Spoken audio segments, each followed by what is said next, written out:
Hello नमस्कार दोस्तों, कैसे हैं? आशा करता हूं कि आप लोग बिल्कुल ठीक होंगे। तो आज का टॉपिक जो है वो काफी बेहतरीन होने वाली है। बेहतरीन से मेरा मतलब हुआ कि आज का जो टॉपिक है वो बहुत ही बेहतरीन है, और बेहतरीन से मेरा तात्पर्य यह है कि क्लास 10th का जो सबसे जो कह सकते हैं कि काफी टफ क्वेश्चन जो चैप्टर जो है वो ट्रायंगल है। बच्चे सारे क्वेश्चन को बनाते हैं, बहुत सारे क्लास 10th में एससीईआरटी पैटर्न हो गया, भारतीय वन हो गया, सब चैप्टर बनाते हैं। लेकिन सब चैप्टर बनाने के बाद जैसे ही ये चैप्टर आता है, ठीक है, जैसे ही ये चैप्टर का नाम लोग बच्चे सुनते हैं तो उनके मन में डर बैठ जाता है कि भैया अब ये तो जियोमेट्री आ गया, अब कैसे बनेगा। अब चूंकि इसमें तो सिर्फ और सिर्फ जानते हैं कि फिगर बनता है, फिगर से आपको प्रूव करना पड़ता है। इसमें आपको बहुत इंपॉर्टेंट क्वेश्चन है, थेल्स थ्योरम है, थेल्स प्रमेय जो है वो, थेल्स प्रमेय का विलोम हो गया, बहुत सारे क्वेश्चन आते हैं और ये क्वेश्चन अक्सर एग्जाम में पूछे जाते हैं भाई। लेकिन ये क्वेश्चंस लोग जो बच्चे होते हैं वो क्वेश्चन को छोड़ देते हैं क्योंकि उनको समझ में आता नहीं है। तो आज जो त्रिभुज है इसको हम एकदम बेसिक से, एकदम जीरो लेवल से लेके चलेंगे।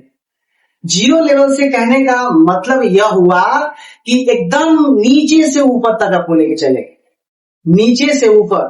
तो ये वीडियो जो है वो काफी बड़ा होने वाला है, ठीक है, इसलिए वीडियो को स्किप नहीं करेंगे, एक एक स्टेप को देखेंगे। त्रिभुज थेल्स प्रमेय पढ़ने से पहले, ठीक है, या उसके और भी सारे प्रमेय है उसको पढ़ने से पहले आपको बेसिक चीजों का नॉलेज होना भाइयों बहुत जरूरी है। जिससे त्रिभुज क्या है, त्रिभुज के प्रकार कितने होते हैं, कोण के आधार पर कितने प्रकार के होते हैं, भुजा के आधार पर कितने प्रकार के होते हैं, उसमें माध्यिकाएं त्रिभुज की कितनी होती हैं, ठीक है। सर्वांगसम आपको पता करना है कि त्रिभुज में सर्वांगसम क्या होता है, कोण भुजा कोण क्या होता है, ये सारा चीजें का डिटेल जो है आपको इस वीडियो में मिलेगा। तो करना क्या है, चैनल को सब्सक्राइब करना है और बेल आइकन को प्रेस कर देना है। क्योंकि मैंने पहले बताया कि वीडियो काफी लंबा होने वाली है, तो लंबा होने का तात्पर्य यह है कि ये लेक्चर आज चले, सिर्फ लेक्चर। और लेक्चर में आज आपको बताएंगे त्रिभुज, त्रिभुज के प्रकार के बारे में। ये आज अगर समझ लेते हैं तो फिर अगली वीडियो में आपको इससे थोड़ा सा बेसिक्स आपको और ऊपर मिलेगा, ठीक है। तो चलिए शुरू करते हैं। हेलो दोस्तों, मैं रविशंकर कुमार शर्मा आपका स्वागत करता हूं हमारे और आपके YouTube channel the study Bihar में, ठीक है। तो चलिए देखते हैं क्वेश्चंस क्या है। क्योंकि आप देख सकते हैं ये एडिट नहीं है, बिल्कुल नहीं, मैंने खुद से लिखा है। आप लोग का सपोर्ट होगा तो एडिट वगैरह बहुत ही जल्दी हो जाएगा, ठीक है। तो कुछ देखेंगे कि लिखा गया है त्रिभुज ट्रायंगल क्लास 10, एकदम मैंने बता दिया, एकदम बेसिक्स, एकदम बेसिक्स, एकदम बेसिक से आपको जानना है, ठीक है। और ये मेरा यूट्यूब चैनल हुआ द स्टडी बिहार, ठीक है, the study Bihar, the study Bihar आप सर्च करेंगे। अगर द स्टडी बिहार सर्च करते नहीं आता है तो आप ये सर्च करेंगे, सिंपल भाषा, भाषा, यूट्यूब चैनल पर सर्च करेंगे। और साथ ही साथ मेरे फेसबुक पेज को भी आपको फॉलो कर लेना है, उस पर भी मैं अक्सर वीडियो डालते रहता हूं। जो वीडियो यूट्यूब पे होता है वही फेसबुक पर होता है, ठीक है। तो चलते हैं, शुरू करते हैं त्रिभुज के बारे में, ठीक है। चलिए देखिए त्रिभुज क्या है, ठीक है। तो त्रिभुज क्या है, तो यहां पर मैंने पहले ही लिख दिया था कि त्रिभुज जो है, त्रिभुज तीन रेखाओं से घिरे बंद ज्यामितीय आकृति को क्या कहते हैं, त्रिभुज कहते हैं। यानी तीन रेखा खंडों से घिरी बंद ज्यामितीय आकृति होती है उसको त्रिभुज कहते हैं। या फिर ऐसे कह सकते हैं कि तीन सरल रेखाओं से घिरे हुए क्षेत्र को क्या कहते हैं, त्रिभुज कहते हैं। अब कितनी सरल रेखाएं जरा इसमें देखेंगे, एक सरल रेखा आपका ये हो गया, दूसरी सरल रेखा आपका ये हो गया, और तीसरी सरल रेखा आपका ये हो गया। यानी यहां से और यहां से ये तीन सरल रेखा हुआ कि नहीं हुआ। तो तीन सरल रेखाओं से घिरे हुए क्षेत्र को क्या कहते हैं भाई मेरे, त्रिभुज कहते हैं। अब देखेंगे कि त्रिभुज एबीसी में, त्रिभुज एबीसी में भाई मेरे, त्रिभुज एबीसी में, त्रिभुज एबीसी में तीन भुजा एवं तीन कोण होते हैं। मैंने बताया था ना, ये त्रिभुज क्या है, तो तीन सरल रेखाओं से घिरे हुए क्षेत्र को क्या कहते हैं, त्रिभुज कहते हैं। सरल रेखा एक ये हो गया, एक ये सरल रेखा हो गया और एक ये सरल रेखा हो गया। अब काउंट कर लो ना, ये एक पहली सरल रेखा, ये दूसरी सरल रेखा और एक तीसरी सरल रेखा। तो पहली सरल रेखा, दूसरी सरल रेखा और तीसरी सरल रेखाओं से घिरे हुए क्षेत्र को क्या बन गया? ये त्रिभुज हो गया। क्या हो गया? त्रिभुज हो गया। अब बताना है कि त्रिभुज एबीसी में त्रिभुज कितने प्रकार के होते हैं। तो त्रिभुज का जो प्रकार होता है वो तीन, माना आप देख सकते हैं कि त्रिभुज में तीन भुजा एवं तीन कोण होते हैं। तीन भुजा, तीन कोण कौन कौन होते हैं? तो तीन भुजाओं में क्रमशः, तीन भुजाओं में पहली भुजा क्या हो गया? ए बी, ये वाला देखो ध्यान से, ये ए बी। दूसरी भुजा कौन हो गया? B C. अब यहां मैं बता देता हूं, ये पहली भुजा में आपका ए और बी, ये आपका पहली भुजा हो गया।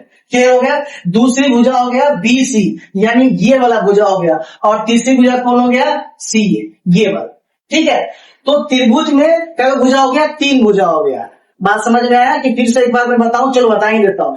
तीन सरल रेखाओं से घिरे हुए क्षेत्र को क्या कहते हैं? त्रिभुज कहते हैं। त्रिभुज में तीन कोण और क्या होता है? तीन भुजा होता है। तो तीन कोण, तीन भुजा में मैंने पहले बताया कि तीन भुजा जो है आपको ध्यान से देखेंगे, ए बी, बी सी एवं क्या हो गया? सी ए हो गया। अब तीन कोण कौन होते हैं, जरा वो भी ध्यान से देखेंगे। तीन कोण क्रमशः कौन कौन हो गया? A B C, sorry C A B, BCA और क्या है? एबीसी है। अब आपको नहीं समझ में आया तो जरा एक बार फिर से ध्यान से देखेंगे। अगर मान लो कि मैंने एक त्रिभुज बना लिया, बात समझ में आया? मैंने बताया ना कि त्रिभुज में तीन भुजा और तीन कोण होते हैं। तो तीन भुजा तो मैंने बता दिया, पहली भुजा ए बी, दूसरी बीसी और तीसरी क्या हो गया? सी। ये तो बात मेरे भाई नहीं, किसकी? भुजा की बात में। ठीक है, अब कोण की बात है तो जरा कोण की बात जरा समझ लेंगे मेरे भाई। अब कौन कौन कौन कौन कौन कौन मैं बताता हूं। कौन, ये देखिए, मान लो कि त्रिभुज है, बात समझ लीजिए, मैं फिर से रिकॉल कर दे रहा हूं। त्रिभुज में अगर मैं बताऊं कि कितनी भुजा हो गई? तीन भुजा। कितनी भुजा? तीन भुजा। और क्या हो गया? तीन कोण हो गया। तो टोटल त्रिभुज में कितने भाग हो गए? 6 हो गए। तीन कोण और तीन भुजा हो गए। अब तीन भुजा तो मैंने आपको बताया था ना, तीन भुजा में आपका पहला क्या हो गया? ए बी, बी सी और क्या हो गया? सी। ये हो गया तीन भुजा। और तीन कोण में मैंने बताया था, अब तीन कोण कौन है? अब जैसे नंबर दे दो यहां से भाई मेरे, एक ए बी सी भुजा तो मैंने बताया ना आपका ए बी सी। अब कोण आ जाओ, तो कोण पहले कोण लेंगे? अब पहले कोण लेंगे ए, तो ये वाला कोण लेंगे तो यहां से चालू करेंगे, यहां से सी। कोण हमेशा भाई मेरे बीच में रहता है, बात समझ में आ गया? कोण सी ए बी, कोण हमेशा बीच में। तो कोण ए आया कि नहीं आया? आया ना। फिर अब हमको लेना है, ए के बाद आता है बी, तो इस वाले को लेंगे, सॉरी इस वाले को लेंगे। तो चालू कैसे करेंगे?